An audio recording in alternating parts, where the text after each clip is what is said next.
ഭൂപ്രകൃതി, കാലാവസ്ഥ ഇതിനെക്കുറിച്ചൊക്കെയാണ് ഈ സമയത്ത് പറയാൻ ആഗ്രഹിക്കുന്നത്. ഇപ്പോൾ മഴ കുറഞ്ഞിരിക്കുകയാണ്. പല പ്രതിഭാസങ്ങളും കാരണമായി പറയുന്നുണ്ടെങ്കിലും മൊത്തത്തിൽ കാലാവസ്ഥ വ്യതിയാനം എന്ന് വേണമെങ്കിൽ പറയാം, ക്ലൈമറ്റ് ചേഞ്ച് എന്ന് പറയാം. അപ്പോൾ ഈ ക്ലൈമറ്റ് ചേഞ്ച് എങ്ങനെ സംഭവിക്കുന്നു എന്നുള്ളത് ദീർഘകാലമായ പ്രവർത്തനങ്ങളുടെ തുടർച്ചയാണ് ഈ ചേഞ്ചും വരുന്നത്.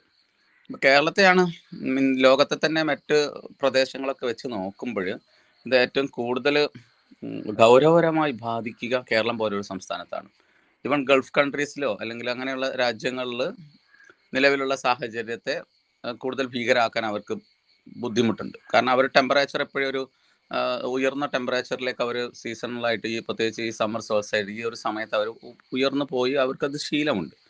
പക്ഷെ കേരളത്തിൻ്റെ ഒരു ഭൂപ്രകൃതിയിലും നമുക്കൊരു ടെമ്പറേച്ചറിൽ 1°C അല്ലെങ്കിൽ 0.5°C 0.5°C നമുക്ക് മാറിക്കഴിഞ്ഞാൽ നമ്മുടെ സസ്യജന്തു ലോകങ്ങളിൽ വലിയ പ്രശ്നങ്ങൾ ഉണ്ടാക്കും. ഉദാഹരണത്തിന് നമ്മളൊരു കാട്ടിൽ പോകുന്നു, ഒരു അട്ടയെ കാണുന്നു. ആ അട്ടയെ നമ്മൾ ഒരു സൈലന്റ് വാലി കാട്ടിലൂടെ നടക്കുമ്പോൾ ധാരാളം അട്ടകളെ കാണും. അതിലൊരു അട്ടയെ എടുത്തിട്ട് നമ്മൾ ആ മുക്കാലിയിൽ നിന്ന് ചുരം ഇറങ്ങി മണ്ണാർക്കാട് എത്തുമ്പോഴേ സ്വാഭാവികമായിട്ട് അത് ചത്തുപോകും, നമ്മൾ അതിന് ടെമ്പറേച്ചർ മെയിൻറ്റെയിൻ ചെയ്തിട്ടില്ലെങ്കിൽ. അപ്പോൾ ഒരു കുന്നിൻ്റെ മുകളിൽ നിന്ന് കുന്നിൻ്റെ താഴ്വാരത്തേക്ക് എത്തുമ്പോഴേക്ക് തന്നെ ഒരു 100 കൂട്ടം ജന്തു സസ്യ ലോകത്തെ വൈവിധ്യങ്ങൾ അപ്രത്യക്ഷമാകും. അതാണ് ടെമ്പറേച്ചറിലുള്ള ചെറിയ വ്യത്യാസമാണ് അതിൻ്റെ കാരണം.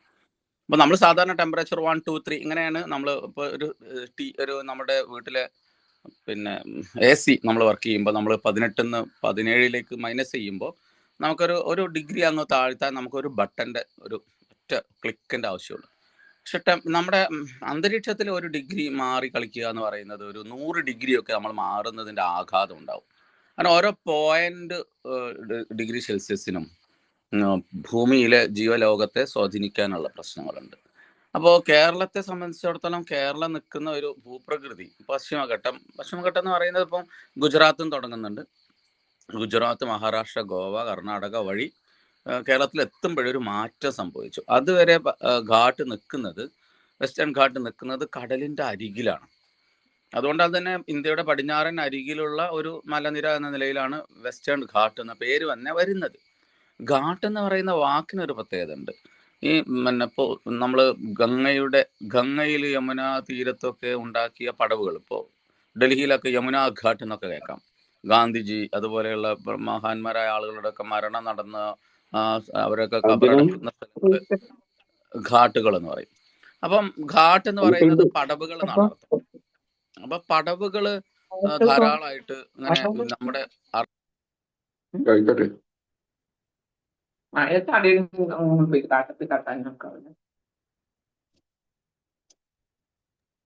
ഒരാളുടെ മൈക്ക് ഓൺ ആണ്, ഒന്ന് മ്യൂട്ട് ചെയ്യണേ. OP അറബിക്കടലിലേക്കുള്ള പടവുകൾ എന്ന് വേണമെങ്കിൽ നമുക്ക് വെസ്റ്റേൺ ഘാട്ടിനെ പറയാം. ഇപ്പോൾ ഒരു എക്സാമ്പിള്, നമ്മൾ വയനാട് ചുരം കയറുന്ന സമയത്ത് നമുക്കറിയാം, ചുരത്തിൻ്റെ ടോപ്പിലെത്തിക്കഴിഞ്ഞാൽ പിന്നെ നമുക്കെന്താ സംഭവിക്കുന്നത്, നമ്മളങ്ങനെ നീണ്ട് യാത്ര ചെയ്യുകയാണ്. പിന്നീട് മൈസൂരിലേക്കോ അല്ലെങ്കിൽ കുടകിലേക്കോ ഹൈദരാബാദിലേക്കൊക്കെ പോകുന്ന നമ്മൾ എവിടെ ഇറങ്ങുന്നില്ല. 9 ഹെയർപിൻ വളവും കയറി നമ്മൾ അങ്ങനെ ചുരത്തിലൂടെ നീങ്ങിക്കൊണ്ടിരിക്കുന്നു. കാര്യമായ ഇറക്കങ്ങളൊന്നുമില്ല. നേരെ മുത്തങ്ങയൊക്കെ എത്തിക്കഴിഞ്ഞാൽ പിന്നെ നമ്മൾ സ്ട്രൈറ്റായി അങ്ങ് പോവുക ബന്ദിപ്പൂരിലേക്കൊക്കെ. അങ്ങനെ നേരായ പോക്കിൻ്റെ കാരണം എന്താണ്? നമ്മൾ കയറി ചെന്നിരിക്കുന്നത് യഥാർത്ഥത്തിൽ ഇന്ത്യയുടെ ഒരു ആൾട്ടിറ്റ്യൂഡിലേക്കാണ്. ഒരു ആവറേജ് നമ്മുടെ ആൾട്ടിറ്റ്യൂഡ് എന്ന് പറയുന്നത് 700 മീറ്ററാണ് ഒരു MSL ആയിട്ട് കണക്കാക്കാം. അപ്പോൾ നമ്മളാണെങ്കിലോ കേരളക്കാർ താമസിക്കുന്നത് ഒരു ആവറേജ് ഒരു 40-20 ഒക്കെ ആൾട്ടിറ്റ്യൂഡിൽ. ഉദാഹരണത്തിന് താനൂർ, തിരൂർ, പൊന്നാനി, അങ്ങനെ കോഴിക്കോട്, മലപ്പുറം, പാലക്കാട് ജില്ലകളുടെയൊക്കെ നമ്മളുടെ ഉയരം എടുത്തു. അപ്പം നിലമ്പൂർ വരെ, ഇവൻ മുക്കം, അടിവാരം, താമരശ്ശേരി ചുരത്തിൻ്റെ താഴ്വാരത്തുള്ള അടിവാരം, ഈങ്ങാപ്പുഴയിൽ വരെ, അല്ലെങ്കിൽ കുറ്റ്യാടി ചുരത്തിൻ്റെ താഴെയുള്ള കുറ്റ്യാടി ടൗൺ, പേരാമ്പ്ര ടൗണ്, അല്ലെങ്കിൽ പേരിയ ചുരത്തിൻ്റെയോ അല്ലെങ്കിൽ പാൽ ചുരത്തിൻ്റെയോ ഒക്കെ താഴ്ഭാഗത്തുള്ള കണ്ണൂരിൻ്റെയും തളിപ്പറമ്പിൻ്റെയൊക്കെ ഭാഗങ്ങൾ എന്ന് പറയുന്നത് കുന്നുകളല്ലാത്ത നോർമലി പുഴ തീരങ്ങളൊക്കെ ഒരു 40-30 മീറ്ററിലാണ്. അവിടെ നിന്ന് നമ്മളൊരു 700 മീറ്റർ ആൾട്ടിറ്റ്യൂഡിലേക്ക് കയറുകയാണ്. ഞാൻ നേരത്തെ പറഞ്ഞ എല്ലാ ചുരങ്ങളും അത് കയറി നമ്മൾ മുകളിലെത്തിയാൽ ആ മുകളാണ് യഥാർത്ഥത്തിൽ ഇന്ത്യയുടെ ഒരു ഇന്ത്യ എന്ന് പറയുന്നത്. അപ്പോൾ അതായത് നമ്മുടെ പിന്നെ പ്രധാന കർണാടക എന്ന് പറയുമ്പോൾ കടൽ തീരത്തെ കർണാടക അല്ല കേട്ടോ. കർണാടകയുടെ മെയിൻ ലാൻഡ് ബാംഗ്ലൂർ, മൈസൂർ, പിന്നെ ആന്ധ്രയിലേക്ക് വരുന്നുവെങ്കിൽ, തെലങ്കാനയിലേക്ക് പോകുന്നുവെങ്കിൽ അവിടെ അങ്ങനെ വിന്ധ്യയ്ക്കും സത്പുരയ്ക്കൊക്കെ താഴ്ഭാഗത്ത് കന്യാകുമാരി വരെയുള്ളതിൽ നമ്മുടെ മലപ്പുറം ജില്ലയുടെ തലപ്പ് വരെ ഈ പശ്ചിമഘട്ട മലനിരകളുടെ ചുരം കയറിക്കഴിഞ്ഞാൽ നമ്മൾ എത്തുന്നത് ഡക്കാൻ പീഠഭൂമി എന്ന് പറയുന്ന അതിവിശാലമായ ഒരു ഭൂപ്രകൃതിയിലേക്കാണ്. അപ്പോൾ ആ ഡക്കാൻ പ്ലാറ്റ്യൂവിൻ്റെ വെസ്റ്റേൺ സ്ലോപ്പാണ് യഥാർത്ഥത്തിൽ ഈ കർണാടകയുടെ കടൽ തീരങ്ങളും ഗോവയുടെ കടൽ തീരങ്ങളും മഹാരാഷ്ട്രയുടെ കടൽ തീരങ്ങളും കേരളത്തിൻ്റെ വയനാടിൻ്റെ മുകളിൽ നിന്ന് താഴേക്ക് നോക്കുമ്പോൾ, അല്ലെങ്കിൽ ഇടുക്കിയിൽ നിന്ന് താഴേക്ക് നോക്കുമ്പോൾ കാണുന്ന കടൽ തീരങ്ങളെല്ലാം വെസ്റ്റേൺ ഘാട്ടിൻ്റെ കടലിലേക്കുള്ള പടവുകളാണ്. അപ്പോൾ വെസ്റ്റേൺ ഘാട്ടിനെ കുറിച്ച് നമ്മൾ പിന്നീട് എപ്പോഴെങ്കിലും ഒരു സെഷൻ ചെയ്യാം. ഈ ആമുഖമായ കാര്യം പറഞ്ഞിരിക്കുന്നത്, നമ്മളൊരു ഒരു താഴ്വാരത്താണ് താമസിക്കുന്നത്. ഒരു കടലിലേക്ക് ഫേസ് ചെയ്തിരിക്കുന്ന ഒരു ചെരിവിലാണ് താമസിക്കുന്നത്. അപ്പോൾ അധികം വീതിയില്ലാത്തൊരു ചെരിവാണിത്. ഇപ്പോൾ ഒരു എക്സാമ്പിൾ പറയുകയാണെങ്കിൽ, കോഴിക്കോട് ജില്ലയിലെ കൊയിലാണ്ടിയിലെ കടൽ തീരത്ത് നിന്ന് നമ്മൾ പൊയിൽക്കാവ് എന്ന് പറയുന്ന ഒരു എക്സാമ്പിൾ, ആ ഒരു കടൽ തീരത്തെ ആ ഒരു ഗ്രാമത്തിൽ നിന്ന് നമ്മൾ താമരശ്ശേരി ചുരത്തിൻ്റെ താഴ്വാരത്തേക്ക്, ഈങ്ങാപ്പുഴയിലേക്കോ അടിവാരത്തേക്കോ തുഷാരഗിരിയിലേക്കോ ഒക്കെ എത്താൻ നമുക്കൊരു 25 കിലോമീറ്റർ ആകാശ ദൂരം കഷ്ടിച്ചുണ്ടാവുന്നുള്ളൂ. അപ്പോൾ അത്ര കടലിനോട് അടുത്തിരിക്കുകയാണ് ഈ ഘാട്ട് എന്ന് പറയുന്നത്. പിന്നെ അതിനൊരു അപവാദം ഉള്ളത് മലപ്പുറം ജില്ലയിൽ മാത്രമാണ്. മലപ്പുറം ജില്ലയിലെ വഴിക്കടവ് ചുരത്തിൻ്റെ താഴെ എടക്കരയിലോ വഴിക്കടവിലോ നമ്മൾ നിൽക്കുമ്പോൾ നമുക്ക് കടലിലേക്ക്, താനൂർ, തിരൂർ, പൊന്നാനി കടലിലേക്ക് ഒരു 10, 75, 100 കിലോമീറ്റർ വീതിയുണ്ട്. അതാണ് മലപ്പുറം ജില്ല ജനനിബിഡമാവാൻ കാരണം. സാധാരണ ഈ വെസ്റ്റേൺ ഘാട്ട് ഇങ്ങനെ മംഗലാപുരം വരെ കടലിൻ്റെ തീരത്തൂടെ വരുന്നുവെങ്കിൽ, മംഗലാപുരം കഴിഞ്ഞാൽ കാസർഗോഡ് റാണിപുരത്ത് എത്തുമ്പോൾ കുറച്ചുകൂടി കിഴക്കോട്ടേക്ക് വരും. അതുകൊണ്ട് കുടകിൻ്റെ ആ ഒരു ഭാഗത്തേക്ക് മലനിര അങ്ങ് നീങ്ങി കണ്ണൂരെത്തുമ്പോൾ കുറച്ചും കൂടി കിഴക്കോട്ടേക്ക് നീങ്ങി. അതാണ് കേരളത്തിൻ്റെ ഭൂപടം ഇങ്ങനെ മേൽഭാഗം കൂർത്തിരിക്കുന്നത്. പിന്നെ കാസർഗോഡ് കണ്ണൂരും കഴിഞ്ഞ് കോഴിക്കോട് എത്തുന്നതോടുകൂടി ഒരു സ്റ്റേബിളാവും. കടലിൽ നിന്ന് ഒരു നിശ്ചിതമായ അകലത്തൂടെ അങ്ങനെ വരും. പക്ഷെ തുഷാരഗിരി കഴിഞ്ഞ് പിന്നീട് ഒരു വലിയ ട്വിസ്റ്റ് ഉണ്ടായി. ഈ തുഷാരഗിരി കഴിഞ്ഞിട്ട് കടൽ തീരത്ത് നിന്ന് പെട്ടെന്ന് ഇത് കിഴക്കോട്ടേക്ക് അങ്ങ് വളഞ്ഞുപോയി. തുഷാരഗിരിയിൽ നിന്ന് നമ്മൾ കക്കാടംപൊയിലേക്ക് എത്തുമ്പോഴേക്ക് കുറേ കിഴക്കോട്ടേക്ക് അത് കയറി ഈ മല. കക്കാടംപൊയിൽ നിന്ന് പിന്നെ ഇടിവണ്ണ വഴി നമ്മൾ അങ്ങോട്ടേക്ക് വരുന്നു. അങ്ങനെ നമ്മൾ കിഴക്കൻ ഭാഗങ്ങളിലേക്ക് സഞ്ചരിക്കുകയാണെങ്കിൽ അകമ്പാടത്ത് നിന്ന് നേരെ കിഴക്കോട്ടേക്ക് പോയി ആഢ്യംപാറ എത്തും. ആഢ്യംപാറ, അതിൻ്റെ ഇടയിൽ ഒത്തിരി പുഴകളും വെള്ളച്ചാട്ടങ്ങളും. ഈ സാധാരണഗതിയിൽ കേരളത്തിലെ പുഴകളൊക്കെ പടിഞ്ഞാറോട്ട് ഒഴുകുന്നു എന്നാണ് പറയുക, 3 ഒഴികെ. പക്ഷേ മലപ്പുറം ജില്ലയിലേക്ക് കയറി വരുമ്പോൾ വയനാടിൽ നിന്നൊരു പുഴ അങ്ങനെ തെക്കോട്ടേക്ക് ഒഴുകി വരുന്നതാണ്. നമ്മൾ നിലമ്പൂരിലെ ഈ വയനാടിലെ മേപ്പാടിയിൽ നിന്ന് ഉരുൾപൊട്ടിയപ്പോൾ ഒഴുകി വന്ന ഒരു പുഴയുണ്ടല്ലോ, മൃതദേഹങ്ങളും കല്ലും മണ്ണുമെല്ലാം ഒഴുകി വന്ന ചാലിയാറിൻ്റെ തുടക്കത്തിലുള്ള പുഴ മരുത.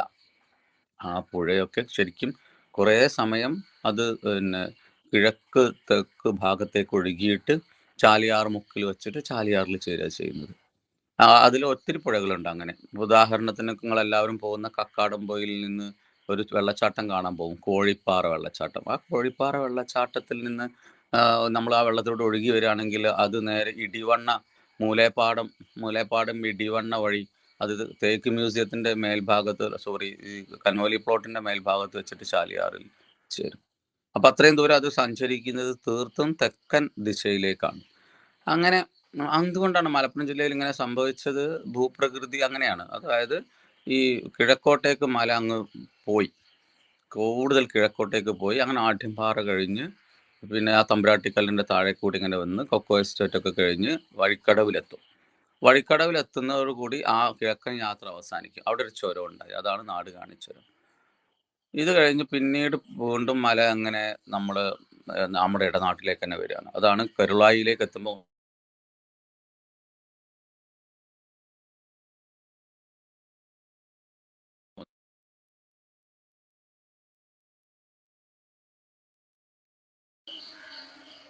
കരുളായിൽ നിന്ന് പുഴ പിന്നെയും നമുക്ക് കരുളായിൽ ഒരു പുഴ വരുന്നുണ്ട്. ആ കരുളായി പുഴയാണ് കരിമ്പുഴ എന്ന് പറയുന്നത്. അത് ഊട്ടിയിലെ മുക്കുറുത്തി നാഷണൽ പാർക്ക് എന്ന് വരുന്നതാണ്. അപ്പോൾ ഒന്നും കൂടി പോലെ വന്ന് പിന്നെ നമ്മളെ നമ്മുടെ കരുവാരക്കുണ്ടിലേക്ക് ഇങ്ങനെ തിരിഞ്ഞു വന്ന് സാലം വാലിയിലേക്ക് പോകും. പക്ഷെ യഥാർത്ഥത്തിൽ ഈ ആമസോൺ വ്യൂ പോയിന്റിൽ നിന്നോ അല്ലെങ്കിൽ പിന്നെ കക്കാടംപൊയിൽ നിന്നൊക്കെ നേരെ വാണിയമ്പലം വഴി കരുവാരക്കുണ്ടിലേക്ക് പോവേണ്ട ഒരു മലനിര കുറെ കിഴക്കോട്ടേക്ക് പോയത് കൊണ്ട് മലപ്പുറം ജില്ലയിൽ മാത്രം എന്തായി, പശ്ചിമഘട്ടം കുറെ ഉള്ളോട്ട് പോവുകയും അത് 3 വലിയ പുഴകളുടെ പിന്നെ വളർച്ചയ്ക്ക് കാരണമാവുകയും ധാരാളം വെള്ളം ഉണ്ടാവുകയും ഇങ്ങനെ ഇടനാടിന് ദൈർഘ്യം കൂടുകയും ഒക്കെ ചെയ്തത് കൊണ്ട് മലപ്പുറം ജില്ലയിൽ മാത്രമാണ് ഇങ്ങനെ ഒരു പ്രശ്നം, ഒരു ജനങ്ങളും നഗരങ്ങളും ഒക്കെ പെരുകുന്നത്.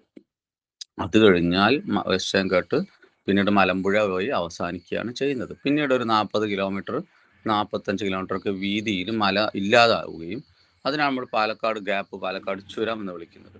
അത് കഴിഞ്ഞ് നെല്ലിയാമ്പതി, ആനമലൈ, പറമ്പിക്കുളം അങ്ങനെ ഒട്ടനവധി മലനിരകളുടെ ഒരു തുടർച്ചയായിട്ട് നമ്മളെ ഏറ്റവും പ്രധാന ടൂറിസ്റ്റ് കേന്ദ്രങ്ങളൊക്കെ പളനി ഹിൽസിലെ കൊടൈക്കനാൽ ഉൾപ്പെടെ അതങ്ങനെ കന്യാകുമാരിയിലേക്ക് പോകും. അപ്പോൾ മലപ്പുറം ജില്ലയുടെ മേലെ വെച്ചിട്ട് ഡെക്കാൻ പീഠഭൂമി അവസാനിച്ച് പിന്നീട് നമ്മൾക്ക് ഏത് ചുരം കയറി കഴിഞ്ഞാലും, നിങ്ങൾ മണ്ണാർക്കാട് ചുരം കയറി കഴിഞ്ഞാലും നിങ്ങൾക്ക് അപ്പുറത്തേക്ക് ഇറങ്ങാൻ പറ്റും, മേട്ടുപാളയത്തേക്ക് ഇറങ്ങാൻ പറ്റും, കോയമ്പത്തൂരിലേക്ക് പോകാൻ പറ്റും. നിങ്ങൾക്ക് ബാക്കി പിന്നെ സദേൺ കേരളയിലെ ഏത് മല കയറി കഴിഞ്ഞാലും, ഏത് ഘാട്ടിൽ ഏത് ചുരം കയറി കഴിഞ്ഞാലും, നിങ്ങൾ മൂന്നാറിലേക്ക് കയറുന്നുവെങ്കിലും കമ്പം മേത്തേനിയിലേക്കോ അല്ലെങ്കിൽ പൊള്ളാച്ചിയിലേക്കോ ഇറങ്ങാൻ പറ്റും. അതായത് അതിൻ്റെ മേൽഭാഗത്ത് ഡെക്കാൻ പ്ലാറ്റ്യൂവില്ല. ഇതാണ് കേരളത്തിൻ്റെ ടോട്ടൽ ഒരു മലനാടിൻ്റെ ഭൂപ്രകൃതി എന്ന് പറയുന്നത്. അപ്പോൾ ഇങ്ങേ ഭാഗത്താണെങ്കിൽ ഇതിൽ നിന്ന് വളരെ കുറഞ്ഞ ദൂരത്തേക്ക്, ഇപ്പോൾ കൊച്ചിയിലാണെങ്കിൽ അടിമാലിയിൽ നിന്നോ അല്ലെങ്കിൽ നേര്യമംഗലത്ത് നിന്ന് കൊച്ചിയിലേക്ക് എത്താൻ ഏതാനും സമയം മതി, കുറഞ്ഞ സമയം മതി. അപ്പോൾ അത്രയും കടലിനോട് ചേർന്ന് നിൽക്കുന്ന ഒരു നാട് നിലയിൽ കടൽ വലിയ രീതിയിൽ പ്രക്ഷുബ്ധമാകുന്ന ഒരു പശ്ചാത്തലത്തിൽ അവിടെ നമുക്ക് ആഘാതങ്ങളുണ്ട്. ഇപ്പോൾ സമീപകാലത്തായിട്ട് കടൽ ചുരുക്ക് എന്ന് പറയുന്നത്, അല്ലെങ്കിൽ കള്ളക്കടൽ പ്രതിഭാസം എന്ന് പറയുന്ന ഒരു തരത്തിലുള്ള ഒരു ചെറിയ സുനാമി പോലെയുള്ള പ്രതിഭാസങ്ങൾ കടൽ തീരത്തെ നശിപ്പിച്ചുകൊണ്ടിരിക്കുകയാണ്. ആ വലിയ തിരമാലകളും ഹൈ ടൈഡ്സും ഒക്കെ വന്നുകൊണ്ടിരിക്കുക. അതിൻ്റെ തുടർന്നായിട്ട് കടൽ ഭിത്തികൾ എല്ലായിടത്തും കെട്ടൽ നിർബന്ധമായിരിക്കുകയാണ്. കടൽ ഭിത്തികളെയും അതിജയിച്ച് കടൽ തീരത്തെ നശിപ്പിച്ചുകൊണ്ടിരിക്കുന്നുണ്ട് ശംഖുമുഖം, അതുപോലെ പൊന്നാനി ഭാഗത്തെയൊക്കെ എന്നാണ് വാർത്തകൾ വരുന്നത്. അപ്പോൾ കടൽ എന്തുകൊണ്ട് പ്രക്ഷുബ്ധമാകുന്നു? അത് ആദ്യം പറഞ്ഞ കാരണം തന്നെയാണ്, കാലാവസ്ഥയിലെ മാറ്റങ്ങളാണ്. അപ്പോൾ കാലാവസ്ഥയിൽ ടെമ്പറേച്ചറാണ് ഈ കാലാവസ്ഥ മാറ്റത്തിൻ്റെ ബേസ് എന്ന് പറയുന്നത്. അപ്പോൾ ടെമ്പറേച്ചർ ഇത്തിരി കൂടി കഴിയുമ്പോൾ ഗ്ലേഷ്യേഴ്സ് എല്ലാം ഒഴുകുന്നു, ഹിമാനികളെല്ലാം ഒഴുകിയിട്ട് കടൽ ജലനിരപ്പ് ഉയരുന്നു. കടൽ ജലനിരപ്പ് ഉയരുന്നതോടൊപ്പം തന്നെ ടെമ്പറേച്ചർ ബാഷ്പീകരണത്തിൻ്റെ തോത് കൂട്ടുന്നു. കടലിലെ ബാഷ്പീകരണ തോത് കൂടുമ്പോൾ സ്വാഭാവികമായിട്ടും 2 കാര്യങ്ങൾ നടക്കും. കടലിൻ്റെ മേലെ ധാരാളം മേഘങ്ങൾ രൂപം. ഈ ബാഷ്പീകരിക്കപ്പെട്ടതെല്ലാം മേഘങ്ങളായി നിൽക്കുന്നതോടൊപ്പം തന്നെ അവിടെ ടെമ്പറേച്ചറിൽ ഉണ്ടാകുന്ന വ്യത്യാസം പ്രഷറിൽ വ്യത്യാസത്തിന് കാരണമാകും. ഒരു ഫ്രിഡ്ജിൻ്റെ അകത്ത് നമ്മൾ തണുപ്പ്, അല്ലെങ്കിൽ നമ്മൾ വാതിൽ തുറക്കുമ്പോൾ മുഴുവൻ തണുപ്പും പുറത്തേക്ക് വരുന്നു. അല്ലെങ്കിൽ നമ്മളൊരു ടയർ, ഒരു സൈക്കിൾ ടയറിൽ കാറ്റ് കൂടിക്കഴിഞ്ഞാൽ ടയർ പൊട്ടിയിട്ട് അതിലെ കാറ്റ് പുറത്തേക്ക് പോകുന്നു. അപ്പോൾ കാറ്റെന്ന് പറയുന്നത് എവിടെയൊക്കെ പ്രഷറിൻ്റെ വ്യത്യാസങ്ങളാണ്. പ്രഷർ കൂടുതലുള്ളിടത്തുനിന്ന് ഒട്ടും പ്രഷർ ഇല്ലാത്തയിടത്തേക്ക് വായു സഞ്ചരിക്കും. അതാണ് നമ്മളെ കാറ്റുകൾ രൂപം കൊള്ളുന്നത്. അപ്പോൾ ഈ സൈക്ലോൺ ആയിട്ട് അത് മാറുകയാണ്. നമ്മൾ സൈക്ലോൺസ് എന്ന് പറയുന്നത് പസഫിക്കിലെത്തുമ്പോൾ ഹറിക്കെയിൻസ് എന്നാവും. അപ്പോൾ ഇങ്ങനെ ഉള്ള സൈക്ലോണുകളുടെ എണ്ണം അനുദിനം കൂടിക്കൊണ്ടിരിക്കുകയാണ്. അപ്പം പഴയ കാലങ്ങളിൽ സൈക്ലോൺസിനെല്ലാം പേരിടുന്നത് നമ്മുടെ നാട്ടിലെ സൈക്ലോൺസിന് നമ്മുടെ ഇന്ത്യ മഹാസമുദ്രത്തിൻ്റെ അരികിലുള്ള കുറച്ച് രാജ്യങ്ങളാണ്. അപ്പോൾ ആ പേരുകൾ പോലും തികയാത്ത അവസ്ഥയിൽ എത്തിച്ചേർന്നിരിക്കുന്ന ഒരു വർഷത്തിൽ തന്നെ ധാരാളം ന്യൂനമർദ്ദങ്ങൾ ഉണ്ടാകുന്നു. അപ്പോൾ ഈ ന്യൂനമർദ്ദങ്ങളുടെയും പിന്നണിയിൽ പ്രവർത്തിക്കുന്ന പ്രതിഭാസങ്ങൾ, എൽ നീനോ, ലാ നീന എന്നൊക്കെ തുടങ്ങിയ പ്രതിഭാസങ്ങളുടെയൊക്കെ പിന്നണിയിൽ യഥാർത്ഥത്തിൽ ഈ ടെമ്പറേച്ചറിലുള്ള വർധനവാണ്. അപ്പോൾ ആഗോള താപനം എന്ന് വിളിക്കുന്നത് ഒരു ചെറിയ പ്രശ്നമല്ല കേരളത്തിൽ ഉണ്ടാക്കുന്നത്.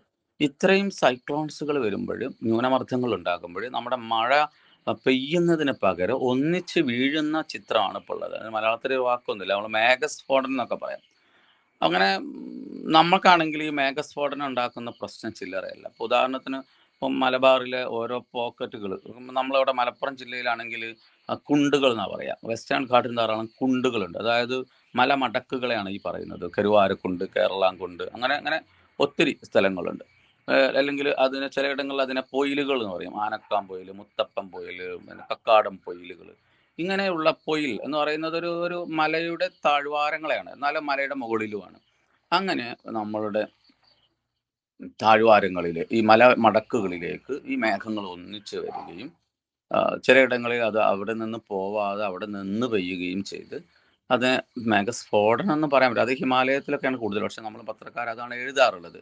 അങ്ങനെയുള്ള വന്ന മേഘങ്ങൾ അവിടെ തങ്ങി നിന്ന് നിരന്തരമായിട്ട് മഴ പെയ്തുകൊണ്ടിരിക്കുമ്പോൾ ആ ഒരു കുറഞ്ഞ ലൊക്കേഷനിൽ ഭൂമിക്ക് താങ്ങാൻ പറ്റുന്നതിൽ കൂടുതൽ മഴ പെയ്ത് അത് മല ഇടിച്ചിലിന് കാരണം, ഉരുൾപൊട്ടലല്ല, ഉരുൾപൊട്ടുന്നതിനേക്കാളും പ്രധാനമായ കാര്യമാണ് മലകൾ. ഇപ്പം നമ്മൾ മലപ്പുറത്ത് 2019 നമ്മൾ ഭൂതാനത്തും അതുപോലെ തന്നെ നമ്മൾ നിലമ്പൂരിൻ്റെ നമ്മുടെ പരിസരങ്ങളിലുണ്ടായ ഒട്ടനവധി ദുരന്തങ്ങൾ, ഞാൻ അവിടെ വന്ന സമയത്ത് ആ സമയത്ത് തൊട്ടടുത്ത ദിവസം ഞാൻ വന്നിട്ടുണ്ട്. അതിൽ നമ്മൾ ഈ നമ്മുടെ പാലങ്ങളൊക്കെ, കൈപ്പിനി പാലൊക്കെ ഒലിച്ചുപോയി.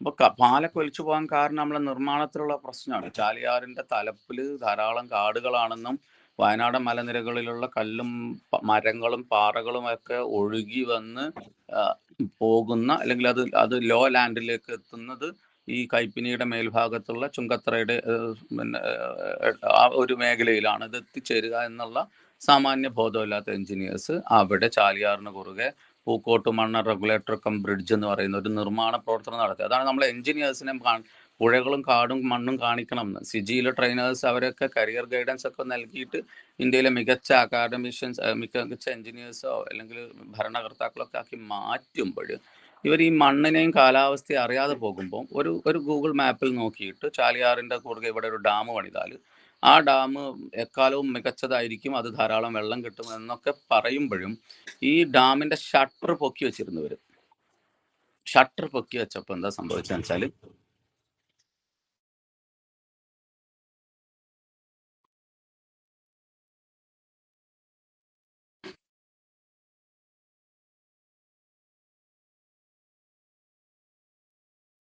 മ്യൂട്ടാണ് സർ. സൗണ്ടില്ല. ഈ ഷട്ടർ ഉണ്ടല്ലോ, അപ്പൊ ആ ഷട്ടർ സാധാരണ ഇതിൽ 11 ഷട്ടർ ഉണ്ടായിരുന്നു തോന്നുന്നു, ഞാൻ അന്ന് കൗണ്ട് ചെയ്തപ്പോൾ. ആ 11 ഷട്ടറും പൊക്കി വെച്ചിട്ടുണ്ടായിരുന്നു. പക്ഷെ ഷട്ടറുകൾ നിൽക്കാൻ വേണ്ടിയിട്ട് ഇടയിൽ ഇങ്ങനെ പില്ലറുകൾ ഉണ്ടായിരിക്കും. അപ്പോൾ 11ഓളം പില്ലറുകൾ ഒരു കാട്ടുപുഴയുടെ തുടക്കത്തിൽ പണിതിരിക്കുകയാണ്, മരുതയുടെ താഴത്ത് പണിതിരിക്കുകയാണ്. അതിൻ്റെ 2 പില്ലറുകൾ പൊക്കുകൾക്കിടയിൽ മരത്തടികൾ വന്നിട്ട് അത് അടഞ്ഞു. മരത്തടികളും ചപ്പും ചവറും വന്ന് അടഞ്ഞിട്ട് അവിടെ ഒരു ഷട്ടർ പോലെ അത് മാറി. ഈ സെഡിമെന്റ്സ് എല്ലാം വന്നിട്ട് സ്വാഭാവികമായിട്ടും അതിന്റെ മേൽഭാഗത്ത് വെള്ളം കവിഞ്ഞൊഴുകാൻ പറ്റില്ല, കാരണം പൊക്കിയ ഇരുമ്പ് ഷട്ടർ അവിടെ മേലെ നിൽക്കുന്നുണ്ട്. അങ്ങനെ പടുകൂറ്റൻ ഒരു ഡാമിന്റെ വർക്കാണ് ഒരു രാത്രിയിൽ അവിടെ നടന്നത്. ഡാമിംഗ് പ്രോസസ് എന്ന് പറയും. ആ പ്രോസസ്സിനെ തുടർന്ന് ഇരുകരകളിലേക്കും വെള്ളം കവിഞ്ഞൊഴുകിയിട്ട് ഇരുകരകളുടെയും ഭിത്തികൾ ഒന്നിച്ച്, അതായത് മണ്ണ് ഒഴുകിയിട്ട് ധാരാളം കർഷകരുടെ ഭൂമികളും വീടുകളും ഒഴുകി തകർന്ന് തരിപ്പണമായിട്ട് താഴേക്ക് വന്ന ആഘാതത്തിൽ കൈപ്പിനി പാലം ഒലിച്ചങ്ങ് പോയി. ഒരു റബ്ബറൈസ് റോഡിന് കുറുകെയുള്ള പാലാണേ. അത്രയും വലിയൊരു പാലത്തെയൊക്കെ കൊണ്ടുപോയി. അതൊക്കെ പ്രളയത്തിന്റെ നഷ്ടത്തിൽ നമ്മൾ എഴുതി തള്ളിയെങ്കിൽ ഇതൊക്കെ എഞ്ചിനീയറിംഗിന്റെ പ്രശ്നങ്ങളാണ്. അപ്പം ഇതാണ് പശ്ചിമഘട്ട മലനിരയുടെ സ്വഭാവം എന്ന് പറയുന്നത്. ഇങ്ങനെ ധാരാളം ഉൾപ്പിരിവുകളുള്ള ഈ മലയുടെ താഴ്വാരത്ത് ധാരാളമായിട്ട് മഴ പെയ്യുമ്പോൾ ഇതൊക്കെ പൊട്ടും.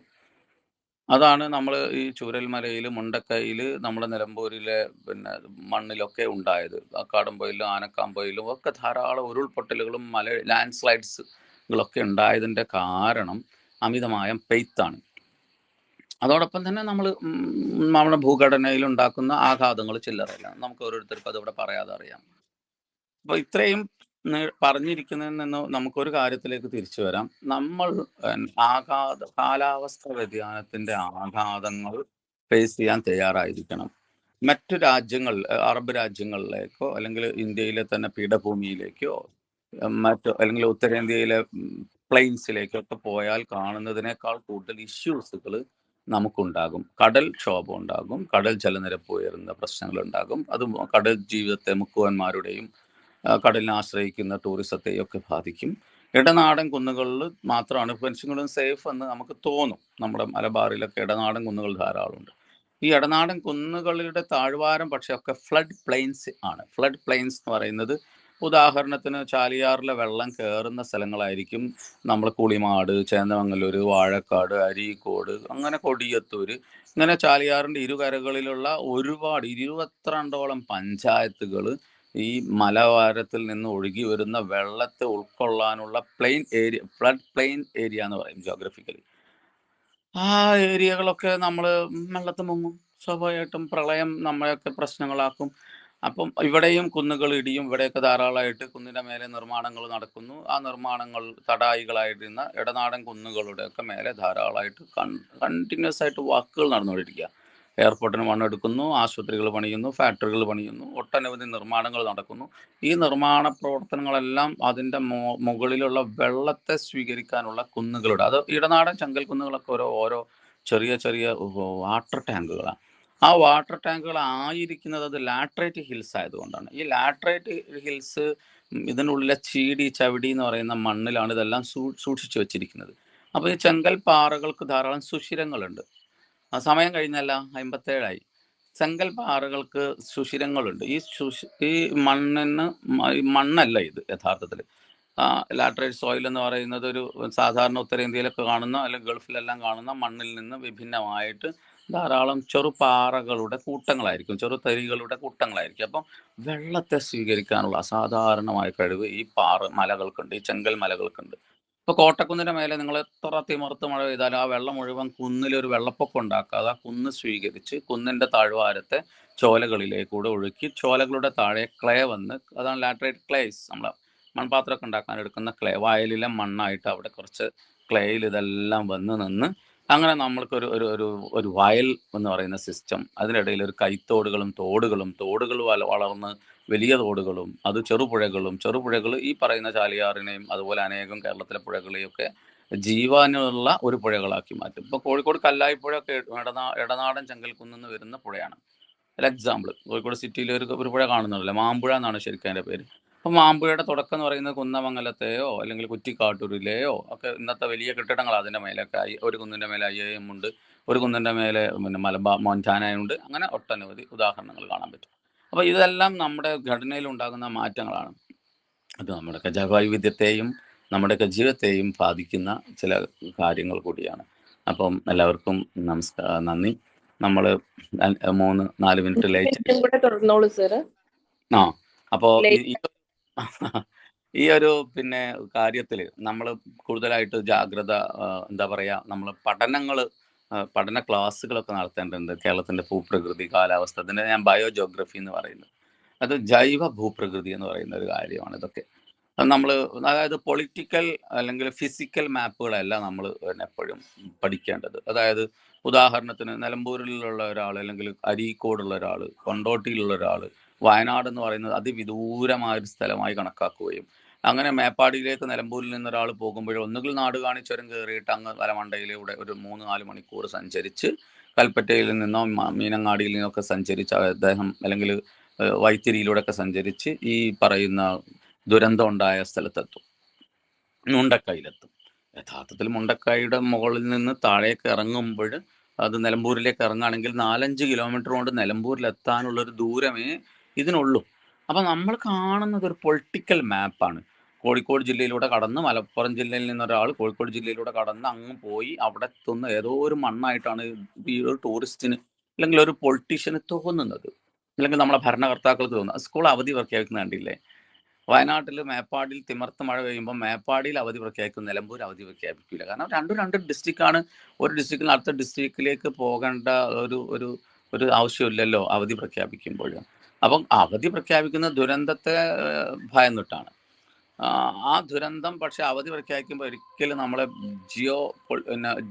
ബയോജിയോഗ്രഫി നോക്കിയിട്ടല്ല വരുന്നത്.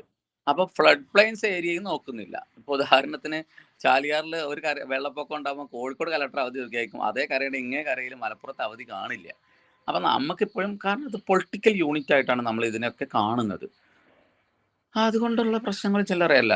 അപ്പോൾ അതുകൊണ്ട് ഇതിൻ്റെ പ്രശ്നവും പരിഹരിക്കപ്പെടാതെ പോകുന്നുണ്ട്. അപ്പോൾ കാരണം ഇതൊക്കെ ഓരോരുത്തർക്കും ഓഹരി വെച്ചിരിക്കുകയാണ്. ഇപ്പോൾ കക്കാടംപൊയിൽ എന്ന് പറയുന്ന മലയ്ക്ക് ധാരാളം ആഘാതങ്ങൾ സംഭവിച്ചുകൊണ്ടിരിക്കുക. പക്ഷെ അത് കോഴിക്കോട്, മലപ്പുറം ജില്ലകളുടെ ഉടമസ്ഥതയിലാണ്, 3-4 പഞ്ചായത്തുകളുടെ ഉടമസ്ഥതയിലാണ്. പക്ഷെ എന്നെ സംബന്ധിച്ചിടത്തോളം അതൊരു മൈക്രോ യൂണിറ്റ് ആണ്, ഒരു തിണയാണത്. മുല്ലൈ എന്ന് പറയുന്ന ഒരു തിണയാണത്. അപ്പം തിണ എന്ന് പറയുന്നത് മൈക്രോ എക്കോ സോൺസ് ആണ്. നമ്മൾ സംഘകാലം തൊട്ടേ തമിഴകം എന്ന് പറഞ്ഞാൽ നമ്മളെല്ലാം ഉൾക്കൊണ്ട മണ്ണിലുള്ള മനുഷ്യർ തിണകളായിട്ട് തിനയൊക്കെ തിരിച്ചിട്ടുണ്ട്. അത് നമ്മളിപ്പോൾ കടൽ തീരത്താണെങ്കിൽ നെയ്താൽ എന്ന് പറയും. അവരങ്ങനെ മൈക്രോ എക്കോ സോൺസുകളാക്കിയിട്ടാണ് ഇതിനെല്ലാം കൈകാര്യം ചെയ്ത് ഹാൻഡിൽ ചെയ്തിരിക്കുന്നത്. പക്ഷെ നമ്മൾ അങ്ങനെ കൈകാര്യം ചെയ്യുന്നില്ല, നമുക്കത് അറിയുന്നില്ല എന്താണ് നമ്മൾ ചെയ്യേണ്ടതെന്ന്. അപ്പം നമ്മളുടെ ലൈഫ് സ്റ്റൈലിൽ, നമ്മുടെയൊക്കെ പഠനങ്ങളിൽ, പ്രവർത്തനങ്ങളിൽ, നമ്മുടെ ഉദ്യോഗസ്ഥരിൽ ഒരു കുഞ്ഞിനെ കുറ്റപ്പെടുത്താൻ പറ്റില്ല. ഇപ്പം ഞാൻ ധാരാളമായിട്ട് എഞ്ചിനീയറിംഗ് കോളേജിലൊക്കെ സംസാരിക്കാൻ പോകുമ്പോൾ ഞാൻ വെറുതെ ചോദിക്കും, ഒരു മാർച്ച് മാസത്തിലൊക്കെ അവരുടെ കോൺവെക്കേഷൻസ് ഒക്കെ നടക്കുമ്പോൾ ഞാൻ ചോദിക്കും, ഈ ബിൽഡിങ്ങിൽ നിങ്ങൾ താമസിച്ച് 3-4-5 കൊല്ലം പഠിച്ച ഈ കെട്ടിടത്തിൽ ഏത് ഭാഗത്താണ് ഈ മാസത്തിൽ വെയിൽ കൊള്ളാത്തത്? എന്താ സാർ അങ്ങനെയൊക്കെ ചോദിക്കുന്നത്? വെയിൽ കൊള്ളാത്ത ഭാഗം ഉണ്ടാവുമോ? അപ്പം കേരളത്തിൽ ഫെബ്രുവരി മാർച്ച് മാസത്തിൽ സൗത്ത് നിന്നാണ് വെയിൽ വരുന്നത്. അതിനെ പണ്ടുള്ളവർ പറയുക തെക്കൻ വെയിൽ എന്ന് പറയും. അതായത് സൂര്യൻ്റെ ഈ ദക്ഷിണ യാത്ര, സദേൺ ഹെമിസ്ഫിയറിൽ നിന്ന് സൂര്യൻ ഇക്വേറ്ററിലേക്ക് എത്തുമ്പോഴേക്ക് ജൂൺ മാസമാകും. ആ ഒരു ഡിസംബർ അല്ലെങ്കിൽ മകരം പിറന്നത് മുതൽ മകരം കഴിഞ്ഞ് ഇങ്ങനെ മീനം വരെയുള്ള സമയങ്ങളിൽ സൂര്യൻ തെക്ക് നിന്നിങ്ങനെ കയറി വരുമ്പോൾ നമുക്ക് ഒരിക്കലും വടക്ക് ഭാഗത്ത് വെയിൽ കൊള്ളില്ല. അതുകൊണ്ട് നമ്മളെ കർഷകർക്ക് അത് അറിയുന്നത് കൊണ്ട് അവർ വെയിലേറ്റിട്ട് വാടാതിരിക്കാൻ ഫെബ്രുവരി മാർച്ച് മാസങ്ങളിൽ വെയിൽ കൊള്ളുന്ന കവുങ്ങും അതുപോലെ തെങ്ങിൻ തൈകളൊക്കെ വെക്കുമ്പോൾ അവർ തെക്ക് ഭാഗത്ത് കുമ്മായം പൂശുകയോ അല്ലെങ്കിൽ ഇലച്ചാർത്തുകൾ കൊണ്ട് എന്തെങ്കിലും വെച്ചാൽ അത് മറയ്ക്കും. ഇതറിയാതെ ഒരു എഞ്ചിനീയർ ഒരു വീട് പണിയുമ്പോൾ ആ വീടിൻ്റെ ബെഡ്റൂം വെയിൽ കൊള്ളുന്ന ഒരു ഭാഗം എപ്പോഴും അത് ഈ വെസ്റ്റ് സൗത്ത് ഭാഗത്തേക്ക് തിരിഞ്ഞിരിക്കുന്ന ഒരു ഇതായിരിക്കും. മാത്രമല്ല മൺസൂൺ വരുന്നതും അതേ ദിശയിലായതുകൊണ്ട് കാറ്റിൻ്റെ ഒരു ട്രെൻഡ് എപ്പോഴും സൗത്ത് വെസ്റ്റിൽ നിന്ന് നോർത്തിലേക്കായിരിക്കും. അപ്പോൾ അതായത് നമ്മളൊക്കെ ഹൗസസുകൾ കൺസ്ട്രക്ട് ചെയ്യാനാണ് നമ്മൾ എഞ്ചിനീയേഴ്സ് താല്പര്യം. ഹോം ഉണ്ടാവുന്നില്ല. അപ്പോൾ ഹോം ഉണ്ടാവണമെങ്കിൽ അത് വ്യത്യാസം എന്ന് പറഞ്ഞാൽ അറിയാലോ, ഒന്ന് കെട്ടിടമാണ്, മറ്റേത് അതിൽ ജീവിക്കുന്നതാണ്. അപ്പോൾ ഒരു ഹോമാണ് നമ്മൾ താമസിക്കുമ്പോൾ അതിന് പറയാം. അപ്പം ഇതിൽ മനുഷ്യർക്ക് താല്പര്യങ്ങളുണ്ട്, ഇതിൽ മഴയെ ആസ്വദിക്കുന്ന ഒരാളുണ്ടായിരിക്കും, അല്ലെങ്കിൽ ചൂട് ഇഷ്ടമില്ലാത്ത ഒരാളുണ്ടായിരിക്കും, അങ്ങനെ നനവ് ഇഷ്ടമില്ലാത്ത ആളുണ്ടായിരിക്കും, ചിലപ്പോൾ ഇറകളൊന്നും നനയുന്നത് ഇഷ്ടമില്ലാത്തതുകൊണ്ട് ഈ വീടെല്ലാം പണിയുന്നത് ശരി നീലത്താർപ്പായ വലിച്ചു കെട്ടും. ഇപ്പോൾ കേരളത്തിലൂടെ യാത്ര ചെയ്യുകയാണെങ്കിൽ എത്ര മനോഹരമായ വീടാണെങ്കിൽ അതിന് മുന്നേ ഒരു പായ വലിച്ചു കെട്ടിയിട്ടുണ്ടാവും. എന്തുകൊണ്ടാ വെച്ചാൽ പുതിയ തലമുറയ്ക്ക് ഇത്തിരി നനവ് ഇഷ്ടമില്ല. അവർ മുറ്റം നനയാതിരിക്കണം, അവരുടെ വരാന്ത നനയാതിരിക്കണം, ചെരുപ്പ് നനയാതിരിക്കണം. ചെരുപ്പുകളെല്ലാം വില കൂടിയതായിരിക്കും, പല കാരണങ്ങളാണ്. അങ്ങനെ മഴ കൊള്ളുന്ന ഭാഗം ഏത്, മഴ കൊള്ളാത്ത ഭാഗം ഏത്, വെയിൽ വരുന്ന വഴി ഏത്,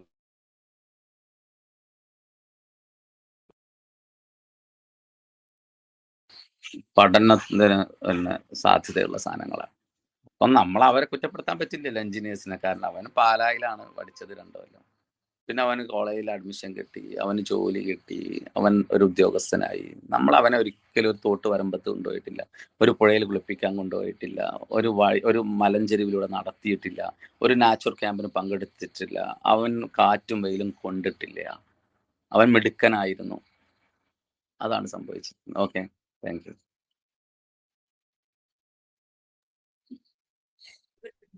ബൈ. ഡിവിഷന്റെ ഇന്നത്തെ സെഷനിൽ നമുക്ക് ഗസ്റ്റായി ലഭിച്ചത് ഹമീദ് അലി വാഴക്കാട് സാറാണ്.